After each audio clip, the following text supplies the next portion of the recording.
Welcome back to my channel. ఇదైతే ఒక random day of my life. మార్నింగే తొందరగా వర్క్ అంతా కంప్లీట్ చేసుకొని పిల్లల్ని అయితే స్కూల్లో డ్రాప్ చేసేసి వచ్చాను. నేను కూడా ఫ్రెష్ అప్ అయిపోయి టెంపుల్కి వెళ్ళాను. వీక్లీ వన్స్ అయితే టెంపుల్కి వెళ్ళేసి వస్తాను నేను, కట్టమైసమ్మ టెంపుల్కి. మా ఇంటి దగ్గరనే ఉంటుంది. ఇంట్లో బ్రేక్ఫాస్ట్ ఏం చేసుకోలేదు. పిల్లలకైతే లెమన్ రైస్ ప్యాక్ చేసి ఇచ్చాను టిఫిన్లో.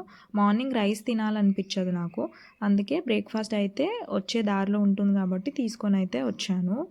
టెంపుల్ నుంచి వచ్చే వరకు అయితే మా హస్బెండ్ ఇంట్లో నాకు పెద్ద పని పెట్టిండు. అన్నీ ఆర్గనైజ్ చేసి పెట్టు, నాకు రాత్రి ఈవెంట్ ఉంది అని చెప్పి.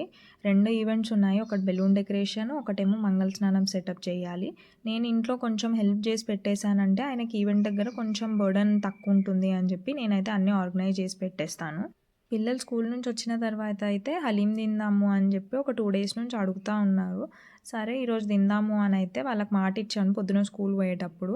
అందుకే ట్యూషన్కి వెళ్ళేసి వచ్చిన తర్వాత అయితే తీసుకొని వెళ్ళాను హలీం తినడానికి. అక్కడైతే వాళ్ళు ఏం తినలేరు, ఇంటికి పోయి తిందాము అని చెప్పి చెప్పారు. అందుకే ఇక్కడైతే నేను పార్సల్ తెచ్చుకున్నాను. రంజాన్ వచ్చింది అని అంటే క్రేవింగ్స్ అయితే, ఫుడ్ క్రేవింగ్స్ చాలా అవుతాయి. నాకైతే అది తినాలి ఇది తినాలి అని చెప్పి స్పెషల్లీ అయితే ఈ హలీం కోసం ఒక ఇయర్ అంతా వెయిట్ చేస్తూ ఉంటాము. ఈ మధ్యలో అయితే 365 డేస్ దొరుకుతుంది, కానీ అది రంజాన్లో చేస్తేనే టేస్ట్ చాలా బాగా అనిపిస్తుంది నాకైతే.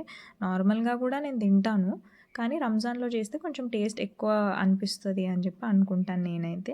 హలీం అయితే తిన్న తర్వాత ఏదైనా స్వీట్ పడాలి కాబట్టి ఐస్ క్రీమ్ తిన్నా. Thank you for watching.